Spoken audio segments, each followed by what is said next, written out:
What's going on, guys? TBF Gaming, back to a brand new episode of City of Heroes. We're jumping right back in after the last episode. We're still level 34. We haven't gone any further than that. I haven't even got to do any missions since then. What we're working on right now is a couple things. First off, I'm trying to get my audio set up a little bit better. We did try to do a little bit of streaming over on Twitch, but just couldn't quite get the settings right to do a stream. Eventually, we're going to get that working correctly so we can do actual streams on either YouTube and Twitch. Hopefully, we'll have that really soon. But right now, what we're trying to do is do a little bit of testing. We talked about in the last comments with, hopefully I get the name right, Chris Cunningham. We kind of talked about a bunch back and forth, trying to figure out what the difficulty we should run at in terms of the notoriety, because we talked a lot about notoriety in the last video. So if you guys do like today's episode, hit that like button, subscribe, and you leave a comment down below. All those kind of things, I really do appreciate it. So what we're really talking about here is what the best way to run as a solo blaster is. Now it's going to change based on what you're running. If you're a scrapper or you're a tanker, it's probably a lot easier to adjust the team size. I'm finding a lot of difficulty with the blaster trying to figure out which way to run the mission. Basically, we ran and I did total math for nerds type stuff where we went in and wrote down how much XP we had, how much and how long it took to get through a mission, how much XP we got like per minute basically, and then compared it between the -1, +0, and +1 of a team size of 1, and then we went -1 and a team size of 1, 2, and 3, trying to figure out what the best way to survive is. So about the only ones that I could really handle, I can do team size of 2, and I can do a just level of even, and that was pretty much it. Now, or I can do team size of 1, and then I can do a +1, but it's pretty difficult to survive. Another big consideration is whether you want to solo bosses or not, and we had yes on a couple times. It definitely gave us some trouble at the higher levels, but if we're at either even or -1 level, we didn't have a problem. So that was definitely what we were dealing with. So we're finding that at least for this character, and it's going to be different from character to character, on this character, the best way to run it is probably a -1, probably a team size of 2, and the bosses just really depend on what kind of enemy you're taking on. In this one, I have a really hard time, so we're actually going to say no. Typically, we like to say yes because we do love that boss XP, but this has been the best way for it. Also, I don't know if we talked about it in the past, but there's 3 tabs over here on the side that we kind of been playing around with a lot. Obviously, you got your global chat where everyone's doing their, hey, you want to come play? Your help where you can ask for help, and then combat, which actually shows you what the roll of the dice is when you're doing different attacks or when things take time to recharge, how much of a chance you have to hit, how much damage it's doing, and then how much XP you're getting in between. And you can see all the testing that we've just done there. So that's what we've been working on. It's definitely pretty interesting. I really, really like getting into the number and the weeds on this, even though I don't always understand it. Let's see. Also, we're going to talk about changing up our enhancements and the way we have everything slotted. We kind of realized that, number one, we need to stack these out a little bit better. But on aim and build up, we're going to take those down to just 3 slots. That's going to free 3 slots up for other places until later on when we start getting extra slots everywhere. We're going to use those on just the attacks. It's going to help out quite a bit. Then we will need to go ahead and add another recharge to each one of those, probably 2 more here. And then we need to add a endurance modification to almost everything across the board because we're really hurting on endurance in general. You can see that that's constantly, as we struggle for words there, it's constantly a struggle to keep up with the endurance on this character. It's just, even right now, it tends to drop down even when we're not even doing anything. I don't know, it's been a struggle. Let me know what you guys have done in terms of other characters. So what we're talking about doing is probably maybe getting rid of the leadership one. I'm thinking about leaving the 2-hit, although from what I'm reading, it says that we could do in the speed power pool tree, you could do the hasten, and hasten would actually help aim and build up come up even faster, and then that 2-hit might not even be necessary. The only reason 2-hit was good is because when I was running a mission with someone in my super group, it made sense to have my 2-hit up, and then he had his 2-hit up, and with those 2 combined, we were actually able to auto cast our sniper shot all the time. If you guys haven't seen in the past, the sniper shot is pretty amazing, but it isn't always an auto cast. Like, watch this. These guys are really high level. I'm going to have to run away as soon as we do this. So right now, the sniper shot, you can see how long it takes to fire. If you move or you get hit, it gets interrupted, so it doesn't fire. But if you have your 2-hit going, you can see the little yellow circle around it. You hit it now, and bam, we've got an auto sniper shot, and then these guys are going to come kill us. Oh, we got him. Okay, there's the minions. There we go. Oh, there's Lieutenant there. Okay. We'll see if we can take him out real quick. We're over here already.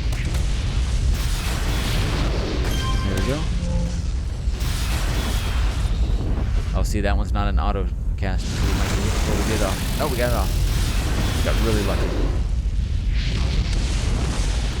There we go.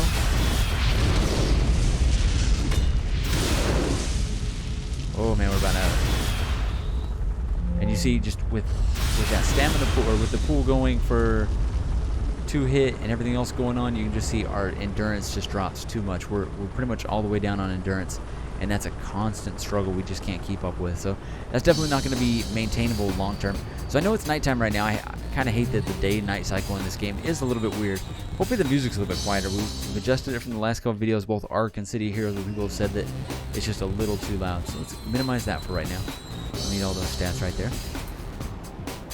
Now we were hoping that one of the events was going to trigger while we're here. It might not. So I'm going to fly around and goof off for a minute and see if we can get it to trigger and maybe take out a few guys. We do need to go through a mission for combating Cray and Circle of Thorns and a few other things within our level. We need to abandon a bunch of these old ones. Also, if you're ever curious what notoriety you're currently running at, we were kind of confused earlier. If you go into your missions, you can see up here it says level -1 times 2 players, no archvillains. So that way you don't have to worry about archvillains in your playthroughs if you're going through one of the more recognizable signature arcs or anything like that. So, alright, I'm going to go ahead and run at least 1 mission, maybe 2 missions while we're waiting on something to spawn within the zone. And I'm hoping we can show you guys where the prisoners actually start revolting, or you got to stop a breakout from the prison. If you guys don't know, this is Brickstown. It's got a giant prison in the middle. I think there used to be... I know there used to be ways to look at like the information for a zone. That might just be like wherever the level ups are. I think we have to go back there and read the little... Yeah, I think there's like little things you got to read to get that stuff now. But alright, I'm going to run at least 1 or 2 missions. I'll see you guys in a few minutes. Alright, so we finally have one of the actual events going on right now. It's defeat superpowered prisoners. So let's go ahead and do this. We've been kind of just running around, messing up, dying a lot. Kind of just playing around, goofing off a little. Let's go ahead and get some things actually going right here. We're going to be careful. There is a bad guy right in the middle that's pretty tough. The rest of these, you can see they don't have levels. You can see up there they don't say what level they are. So this is what I'm trying to figure out. If we have to take out these guys here. Oh no, come on, come on. You're kidding. Come on, dude. Come on, man. I can't even get an attack off on this guy. There we go. We can still use our 3 and our 5 buttons, the flares and the fire blast. Those 2 can attack no matter what. We're gonna die real quick. Come on. Yeah, there's not much I can do about this guy. Once he started hitting us, there was nothing. But we're going to get back over there real quick, hopefully, and fight that guy again. Basically, this is a in-zone event. We finally found the freak show guy that they wanted us to take out. There was one boss hiding in a corner somewhere. Once we took him out, it spawned those guys right outside the actual prison break. And now we can go defeat those guys to move on to the next one. So let's see if we can get this to actually move along here. Hopefully. Let's get to the front of the prison again. I'll be there in just a second. Alright, we're going to see if we can take this guy out before he gets a bunch of shots on us. That's about the only chance we have for this guy. There we go. Come on, hit him before he puts us to sleep. There we go. Bam, so we got 1 of 3. So it's not these little regular henchmen, it's the actual boss guys in the middle. Gotta be a little careful because there's a couple of them in there. Alright, once we're done being held. There we go. Alright. Should we try to pull just the boss? I'm not sure if we can. Now this boss is not too bad. If I can get a shot on him, he can't hit us up here. Oh no. Hold on. There we go. Oh, we missed. That's not good. Can I draw just the one guy? I think we're good. Now he's got a couple fire powers that can hit us from down there, but for the most part, most of his attacks we're not too worried about. I defeated a level 38 of this guy, so I should be able to do this.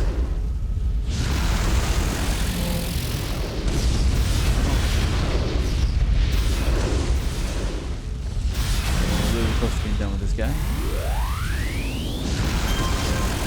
There we go. Perfect. I know you guys couldn't even see him real quick. I was too busy watching our actual health up there. Alright, we got one more guy out here. There he is. The Innervator. Is this guy going to be an electric guy, probably? Maybe the other side of him. We're going to keep hover on.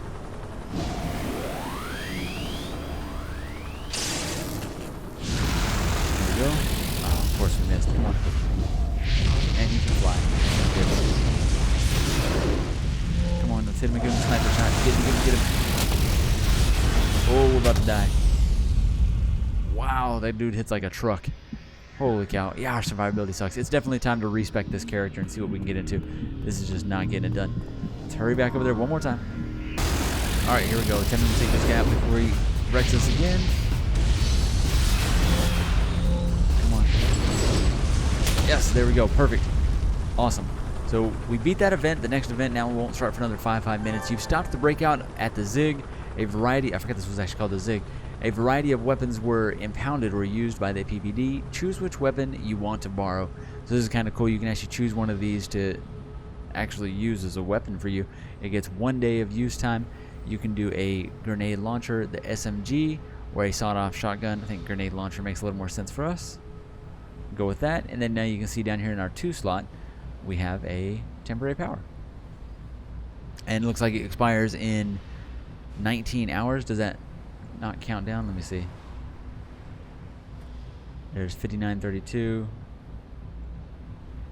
Yeah, it's counting down as we go. Let's at least try it out one time. So also now you notice once we've defeated that, the police do move back in. And there's other events that can start, but that was basically the first one that we were able to get into. We had to defeat one more of whatever prisoner type it told us to go after, which was Freak Show, and then it let us go after the actual mission type. So really cool. We got a decent amount of XP for that. We're still working on getting to the next one. We're at 467. We basically need about 100,000. I think 2 more missions we're going to be there.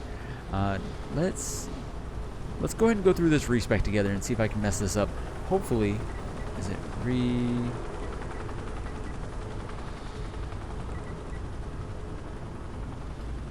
There we go, perfect. All right, so we can go through our respec. This is actually really cool.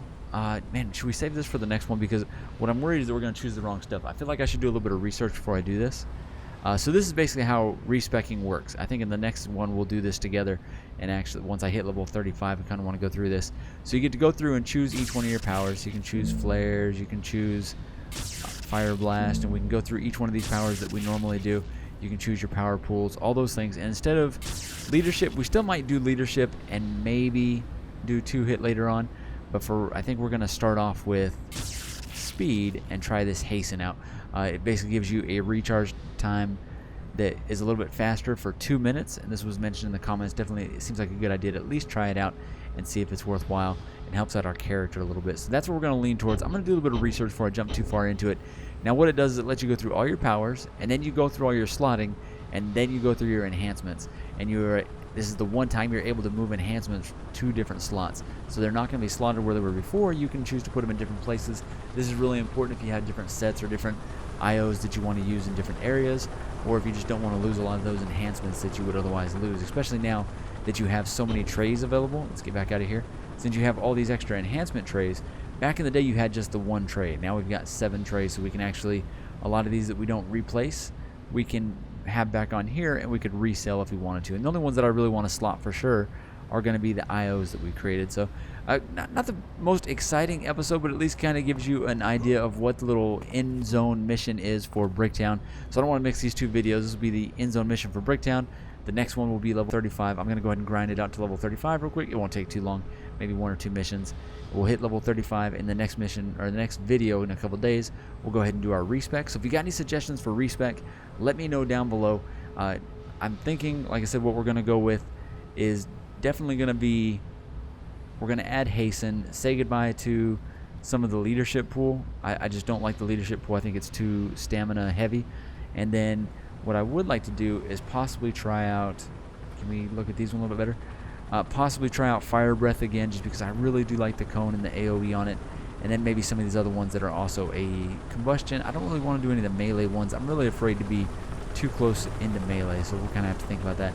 And then at level 35, I think, or 38, we unlock Hot Feet, I believe, which is a pretty cool power. We may have to think about that one too. So, alright guys, that'll save it for the next episode. Sorry, there's a lot of rambling, a lot of nerdy stat stuff. Hopefully you guys enjoy that, because City Heroes is a lot about that. It's one of those games that we've talked about a million times. You can either get as deep or as shallow as you want to. I love this game. I'm so excited that I'm able to even do it on the channel. Thank you for the continued support on these videos. Let me know what else I need to get into. We do plan on, with a lower level character, going back to the first ward, the night ward, first ward, day ward, I can't remember what it is, where it's got the bending of the zones. Someone a few episodes talked about jumping in between there, where it's like light and dark depending on where you're at in the zone, which is a really cool thing. All right, I've rambled on long enough. Hopefully you enjoyed the episode. I'm definitely having a lot of fun with this. Like, comment, and subscribe, and I will see you in the next episode of City of Heroes. Thanks, guys.